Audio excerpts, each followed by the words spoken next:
approcher, la lumière est mon sauveur. Je ne crains rien. Il est mon rempart et mon ferme soutien.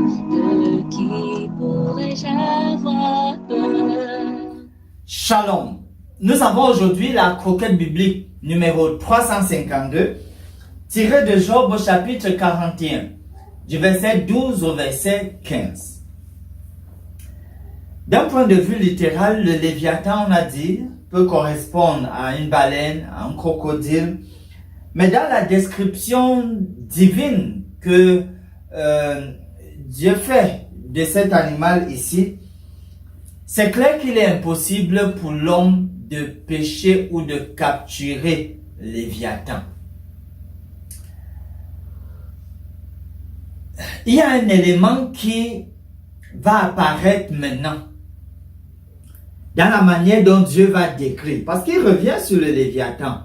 Il revient sur le Léviathan pour qu'on comprenne, pour que Job comprenne que simplement l'apparence, à voir de loin, le Léviathan, Job n'oserait même pas s'approcher. Donc, il y a un souci, une préoccupation de terreur qui est mise en exergue ici. Simplement, voir à distance, c'est déjà un sujet possible de crainte parce que c'est un animal redoutable.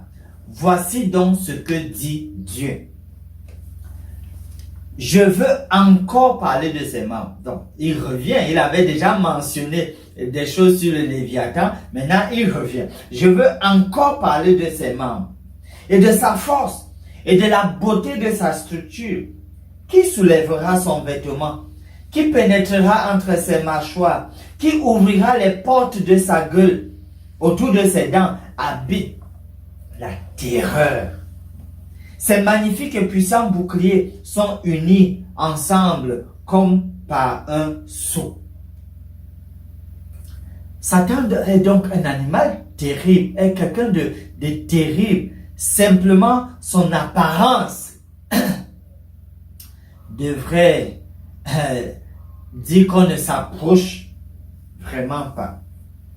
Alors, ici, il faudrait, en guise de promesse, prendre Apocalypse 12, 7 à 9.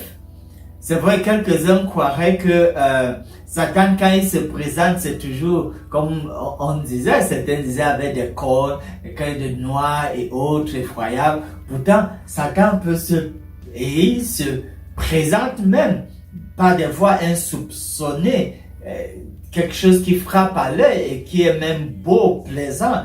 La Bible dit, il se déguise en ange de lumière.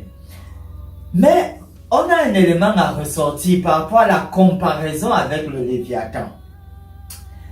Apocalypse 12, 7 à 9, il a dit, et il eut guerre dans le ciel. Michel et ses anges combattirent contre le dragon, et le dragon et ses anges combattirent. Mais ils ne furent pas les plus forts, et leur place ne fut plus trouvée dans le ciel. Et il fut précipité. Le grand dragon, le serpent ancien, appelé le diable et Satan, celui qui séduit toute la terre, et il fut précipité sur la terre, et ses anges furent précipités avec lui. Quand on écoute une telle description de Satan, le dragon, on peut avoir peur au premier abord. Ça peut s'aimer la terreur. Voilà donc l'idée de comparaison avec Léviathan. Maintenant, la vérité est celle-ci. À savoir que pour détruire l'homme, Satan n'est pas seul. Il a d'innombrables anges qui travaillent avec lui. Il ne faudrait donc pas avoir peur parce que Dieu est beaucoup plus puissant et Dieu met aussi à la disposition de ses enfants des anges dont le ministère est d'exercer la protection, être aux côtés de ses enfants pour accomplir ses desseins. Ainsi donc, lorsque nous nous appuyons sur le Seigneur, la victoire nous est garantie. Finissons par ce mot de prière. Nous te disons de tout notre cœur, merci Seigneur, car tu nous as créés. Nous sommes ton peuple et le troupeau de ton pâturage. Comme tu es le fondateur de la famille humaine, aide-nous à ne pas avoir peur du malin. C'est notre prière au nom de Jésus. Amen.